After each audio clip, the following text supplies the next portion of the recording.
Okay, so now we'll be revising chapter number 5 of SP, which is related to deposits. Deposits क्या है? Deposits again they are instruments जहां पे क्या किया जाता है, which are issued to people and money is raised from the people. Deposit जो लेते हैं वो क्या बन जाते हैं? They become the deposit holders. और वो क्या होते हैं? They are in the role of creditors of the company. और उनको रिटर्न क्या मिलता है? They get interest from the company for the money which they have deposited. अब यहाँ पे डिपॉजिट्स का इशू करते टाइम क्या क्या रूल्स रेगुलेशंस वगैरह हमको फॉलो करने पड़ते हैं. सो रूल्स एंड रेगुलेशंस सबसे पहले हमको दिया है कि किसको रूल्स एंड रेगुलेशंस फॉलो करने पड़ते हैं. So all companies accepting deposits have to comply with provisions. 3 type के प्रोविजंस. कौन से? कंपनीज एक्ट के प्रोविजन, कंपनीज रूल के प्रोविजंस एंड आरबीआई के कुछ गाइडलाइंस या डायरेक्टिव्स. ये सब फॉलो करने पड़ते हैं. किसको फॉलो करने पड़ते हैं? ऑल कंपनीज को. Except which companies? Except a banking company, a non banking finance company, a housing finance company and other company as the central government will specify. क्योंकि इनके लिए अलग से रूल्स अप्लाई होते हैं, तो ये रूल्स जो दिए हैं वो उनको कंप्लाई नहीं करने हैं. So all companies have to follow which rules? Rules given as per Companies Act, companies rules and directives issued by the RBI. But except which companies?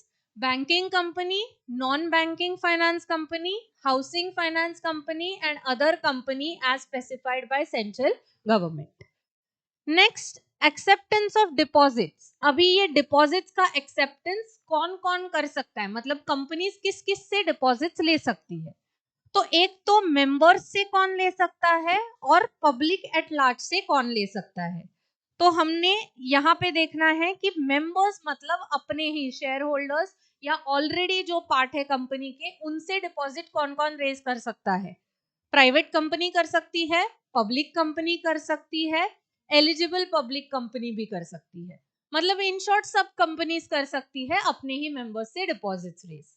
But when it comes to raising the deposits from public या accepting the deposits from public, कौन कर सकता है? सिर्फ 2 type की company.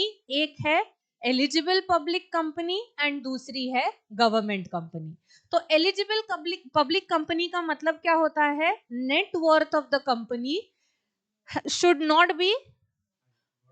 not less than, so it should be equal to or greater than. So it should not be less than 100 crore. Turnover should not be less than 500 crores and prior approval of the shareholders has to be taken.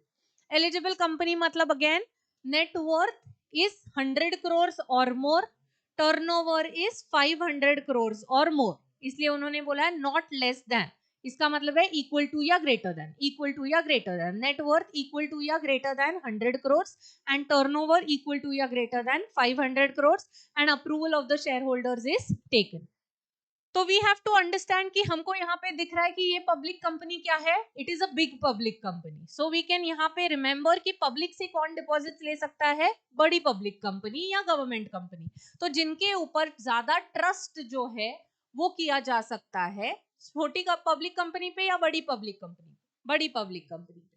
Government company पे क्योंकि government का control उसमें रहता है, तो इसलिए वो public से डिपॉजिट्स एक्सेप्ट कर सकते हैं. नहीं तो बाकी कंपनीज को क्या करना पड़ता है? From members. तो मेंबर्स से कौन कौन कर सकता है? प्राइवेट, पब्लिक, एलिजिबल पब्लिक, सब. और फ्रॉम पब्लिक कौन कर सकता है? Eligible public company and government company only. Fine, okay. Now terms and condition for acceptance of deposits. तो टर्म्स एंड कंडीशंस क्या होते हैं डिपॉजिट एक्सेप्ट करने के लिए? So firstly amount of deposit कितनी होनी चाहिए. Now this is a important point. Private company अगर रेज कर रही है डिपॉजिट या एक्सेप्ट कर रही है तो कितना कर सकती है? Maximum 100% of the paid up share capital and free reserves. Public company कर रही है तो प्रीवियसली जो डिपॉजिट्स रेज किए हैं एंड करेंटली जो रेज कर रहे हैं वो मैक्सिमम कितने हो सकते हैं? 25% of the paid up share capital and free reserves. Eligible public company कितने डिपॉजिट्स रेज कर सकती है from members? Maximum 10% of the paid up share capital and reserves. From public, maximum 25% of the paid up share capital and free reserves. Government company अगर है तो कितना कर सकती है? Maximum 35% of the paid up share capital and free reserves. Clear? So private company कितना? 100%. Public company कितना? 25%. Eligible public company from members 10%, from public 25%, and government company 35%. Once again, private company maximum 100%, public company maximum 25%, eligible public company from members maximum 10%, from public maximum 25%, and government company maximum 35%. Fine? Okay. Now period या tenure of deposits कितना होता है? 6 months to 36 months. Demand deposits जो है वो issue किए जा सकते हैं क्या? नहीं. डिमांड डिपॉजिट्स का मतलब क्या होता है? Which are to be repaid on demand. मतलब जैसे हमारा सेविंग डिपॉजिट रहता है, ये क्या है? It is a demand deposit. आपको जब चाहे तब आप उससे पैसे विड्रॉ कर सकते हो क्या? यस. तो ऐसे डिपॉजिट कंपनी को इशू करना अलाउड नहीं है. मिनिमम पीरियड एटलीस्ट कितना होना चाहिए? 6 मंथ्स, मैक्सिमम 36 मंथ्स. नेक्स्ट है सिक्योर्ड या अनसिक्योर्ड, दोनों अलाउड है क्या डिपॉजिट्स में? यस, दोनों अलाउड है. डिपॉजिट्स इशू करते टाइम या लेते टाइम सबसे पहले क्या लेना पड़ता है? Application form. क्या जॉइंट नेम्स में इशू किए जा सकते हैं? यस, बट मैक्सिमम कितने लोग होने चाहिए? 3. नॉमिनेशन मतलब अगर एक पर्सन अपना कोई नॉमिनी असाइन कर रहा है इन द डिपॉजिट सर्टिफिकेट तो क्या वो चलता है? Yes. After the death of that person the deposit will be transferred in the name of the nominee. Deposits issue करते टाइम क्या देना पड़ता है? सर्क्यूलर या फिर एडवर्टाइजमेंट. अपॉइंटमेंट किसकी करनी पड़ती है? डिपॉजिट ट्रस्टीज की. हमने डिबेंचर के चैप्टर में देखा डिबेंचर ट्रस्टीज अपॉइंट होते हैं. वैसे ये इशू में कौन अपॉइंट होते हैं? Deposit trustees. Next, create a charge on asset if they are secured deposits. Then take a deposit insurance, जहां पे क्या किया जाता है? जो अमाउंट है ड्यू ऑन द डिपॉजिट वो कवर की जाती है. नेक्स्ट है obtain credit rating from credit rating agencies.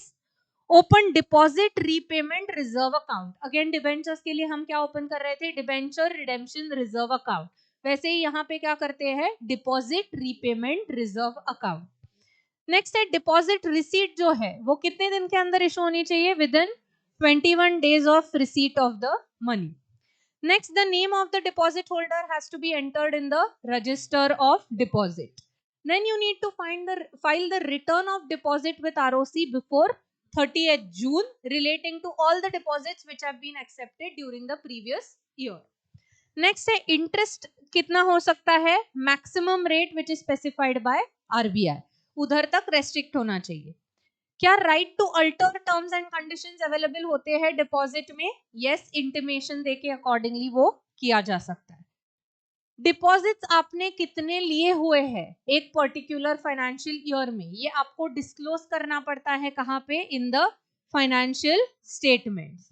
And अगर आप कंप्लाई नहीं करते हो तो क्या पनिशमेंट या फाइन, इम्प्रिजनमेंट हो सकता है? यस, यहाँ पे पनिशमेंट्स यहाँ भी वैसे ही होंगे कंपनीज एक्ट का नॉन कंप्लायंस के. Fine. Okay, so terms and conditions for acceptance of deposits क्या क्या है? फर्स्टली, अमाउंट कितनी होनी चाहिए? प्राइवेट के लिए 100%, पब्लिक के लिए 25%, eligible public company from members 10%, from public 25%, government company 35%. Period कितना होना चाहिए? 6 months to 36 months. Deposits allowed नहीं है. सिक्योर्ड अनसिक्योर्ड दोनों अलाउड है. एप्लीकेशन फॉर्म देना है. जॉइंट डिपॉजिटर्स अलाउड है बट मैक्सिमम 3. नॉमिनेशन असाइन करना पड़ता है in the deposit certificate. Circular और एडवर्टाइजमेंट के थ्रू इशू जो है वो पुट फॉरवर्ड किया जाता है. डिपॉजिट ट्रस्टीज जो है वो अपॉइंट किए जाते हैं. Create a charge on the assets. Deposit insurance लिया जाता है to cover your deposit due amount. Next है obtain credit rating from credit rating agencies. Obtain deposit repayment reserve account. Deposit receipt is to be issued within 21 days of the receipt of the money. Then register of deposit में name enter करना पड़ता है of the deposit holder. Then return of deposit needs to be filed before 30th of June for the entire financial year during which you have issued the accepted the deposits. Interest कितना हो सकता है max to max as per the rate specified by RBI. Terms conditions के alteration के बारे में बात की है. इसका डिस्क्लोजर कहाँ होना पड़ेगा? फाइनेंशियल स्टेटमेंट्स में. एंड पनिशमेंट है कॉन्ट्रवेंशन ऑफ कंपनी लॉ की, फाइन, पनिशमेंट एक्सेट्रा. नहीं नहीं, 4 मार्क्स को आता है तो अराउंड इसमें से आपने 5 to 6 पॉइंट्स लिखे तो भी चलेगा, बट इंपॉर्टेंट फिगर आउट करके वो पॉइंट्स लिखे. yes fine, fair enough, no problem. Next, last part of this chapter is procedure for accepting deposits. Now there are two procedures: procedure for accepting deposits from public and from members. दोनों procedures जो है वो क्या है? Exactly same. सिर्फ एक point पे change होता है. कहाँ चेंज होता है? जब पब्लिक को, आप पब्लिक से डिपॉजिट्स एक्सेप्ट कर रहे हो तो क्या करते हो आप? एडवर्टाइजमेंट फाइल करते हो विथ आरओसी एंड पब्लिक को इशू करते हो एडवर्टाइजमेंट. और यहाँ पे क्या करते हो? जब आप मेंबर्स को कर रहे हो तो आप सर्क्यूलर इशू करते हो. कहाँ पे? On the company's website and upload the circular on the company's website. Fine.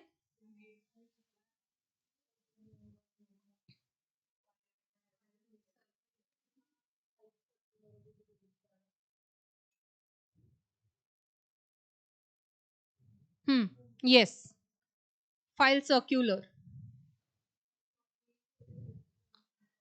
यहाँ पे लिखना है file a copy of circular with registrar of companies.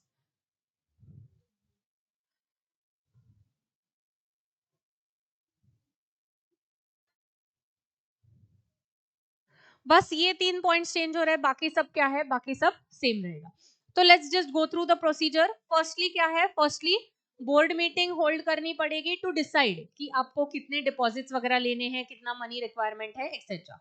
उसके बाद आपको जनरल मीटिंग लेनी पड़ती है to do what? To accordingly decide कि स्पेशल रेजोल्यूशन वगैरह रिक्वायर्ड है, कन्वर्टेबल है डिपॉजिट्स वगैरह, उस हिसाब से. या आपको बोरोइंग पावर्स अगर नहीं है, किसके पास? बोर्ड ऑफ डायरेक्टर्स के पास, तो वो आपको क्या करनी पड़ेगी? बढ़ा के लेनी पड़ेगी. तो वो बढ़ा के लेने के लिए क्या लगता है आपको? Special resolution. So special resolution जहां जहां पे रिक्वायर्ड होगा जिस सिचुएशंस में फॉर इशूइंग डिपॉजिट्स, तब आपको क्या कंडक्ट करनी पड़ेगी? Hold a general meeting. Next, again hold a board meeting कि आपको फाइनलाइज करना है सब कि अकाउंट कौन सा मेंटेन करना है, क्या करना है, उस सब के लिए. Then appoint the bankers, obtain credit rating, appoint deposit trustees and take deposit insurance. ये सब हमारा हमने यहाँ पे भी देखा था. कहाँ? टर्म्स एंड कंडीशंस में. तो क्या क्या है? सबसे पहले hold board meeting, hold general meeting if required, and hold board meeting again to decide कि हमको कौन कौन से पार्टीज और एसोसिएट करने हैं व्हाइल एक्सेप्टिंग द डिपॉजिट्स. उसके बाद appoint bankers, obtain credit rating agencies, appoint deposit trustees and take deposit insurance. After that file advertisement with ROC, advertisement spread to the public and upload the advertisement on the company's website. Collect application form and money, issue deposit receipt, create a charge on the asset, make entries in the register of deposits and file return of deposits with the registrar. इधर भी same process है. देखो, hold board meeting, general meeting, फिर से board meeting, then appoint bankers, obtain credit rating, appoint deposit trustees, take deposit insurance, then file the circular with the registrar, issue circular on the company's website and upload circular on company's website. एक second. Issue circular to the members,